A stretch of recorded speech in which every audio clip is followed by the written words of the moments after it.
Alright, what's going on YouTube? Tom here, and today we're going to talk about something that happens probably to everybody when they own a car, and that is what happens if your remote dies. So now, if you own a Toyota, you're probably familiar with this key type here, the little 4-button key that remote has the key attached.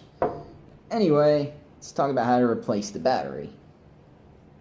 So you notice there you have a little square indentation. Looks like get a little tool into. Now there's no screws that hold it together.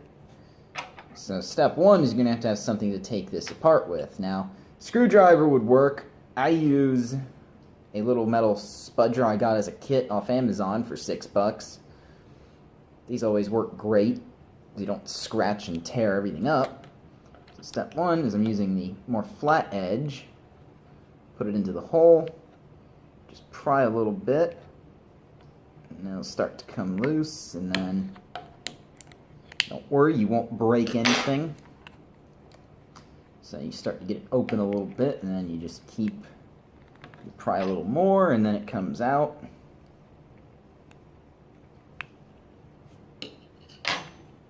Sometimes it's easier said than done, but there you go. That comes apart. Now you have this part here.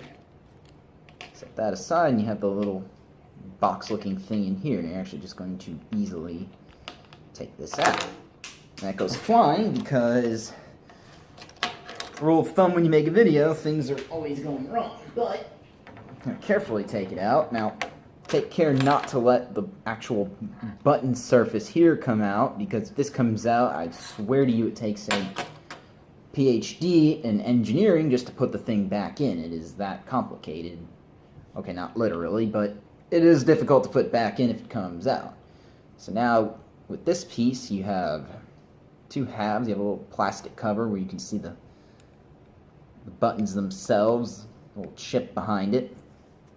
So now I'm going to take the slightly more pointed edge of the spudger, and I'm just going to push in and you pry on these little tabs under here until the cover comes off. And you've got the black piece, and then there's the battery itself. Now from there, you just take the spudger one more time. There's actually little, hopefully you can see this, there's little indentations in here. Again, for a little bit of prying, you just pry it out. You take the battery out. Of course, then you get your new battery. You slide it under this little metal component, horseshoe-looking thing first. Snap that into place. Now, there's a little pin right here. There's a little hole in the bottom of the remote, which taking care not to take the buttons out. You should be able to see it. Hopefully you can see that little hole right there that you got to line up. The pin to the little hole in the key fob for the pin. Take that. Take the cover. Put the cover back on. It all snaps back into place.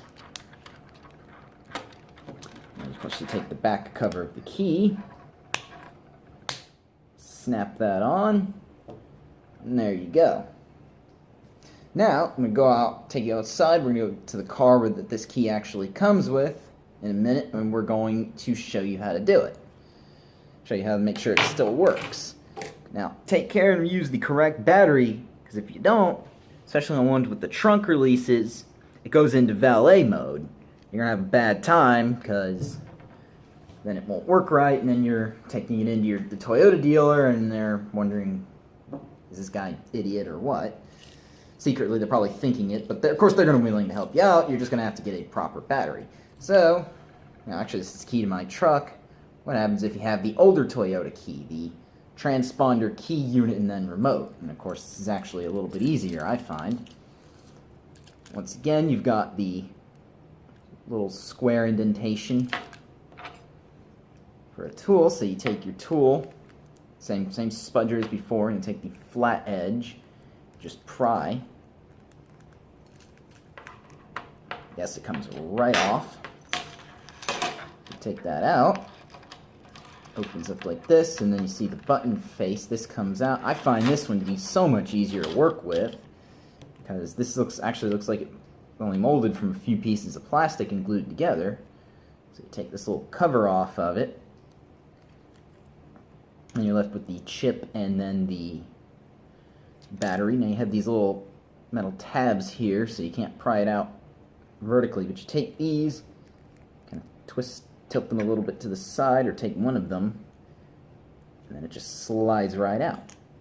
Just like that, and then you take the button here, slide that back in, take your new battery. Mine, of course, isn't dead, so I'm not going to replace it. You take the plastic cover one more time. Now you'll notice you have the buttons themselves here on the top. So you take it, you put it in here, and there's a little groove in this little rubber cutout that you put in. You put the chip inside the cutout. Just to go around the edge, just make sure it's all the way in there. And you take the top surface of the key. Older Toyota ones, it'll have the trunk release here. I have a truck, so I don't actually have a trunk release on the car. So you can look even on the circuit board and tell there's a little cutout where it would be by the looks of it. Anyway, so you get it into the back inside the rubber groove. So you put it into the top part of the remote. And then you simply snap the two halves back together. There you go. See? Simple as that. Now we're going to go, outside. We're going to make sure this key fob still works. See you outside. Here is the car that the key fob that I worked on goes to. So let's do a little function test here. So we're going to try unlocking.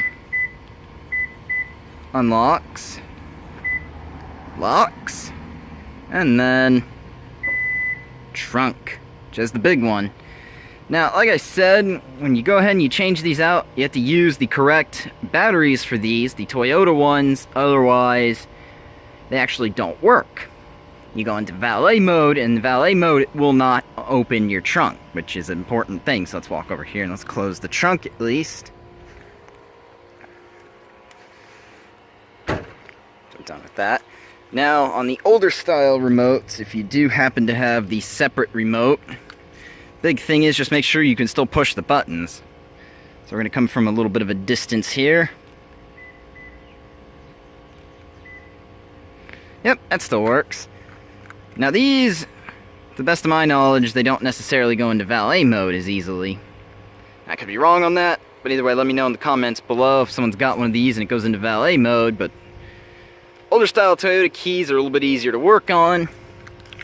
Now, I have yet to see a Toyota with one of the smart keys. Toyota is now doing the more common where you've got it where you just leave it in your pocket. Now, I have yet to work on one of those, or even, actually, I don't think I've even driven a car with those yet. So if you want to see those, I'll go ahead and I'll talk to the dealer about it and see what steps are involved next time I'm there. But anyway, if you have a Toyota and you need to replace your battery, I hope this video helped you. If you liked it, go ahead and leave a thumbs up. If you're stopping in for the first time, please subscribe. I would love to grow my channel. And have a good day.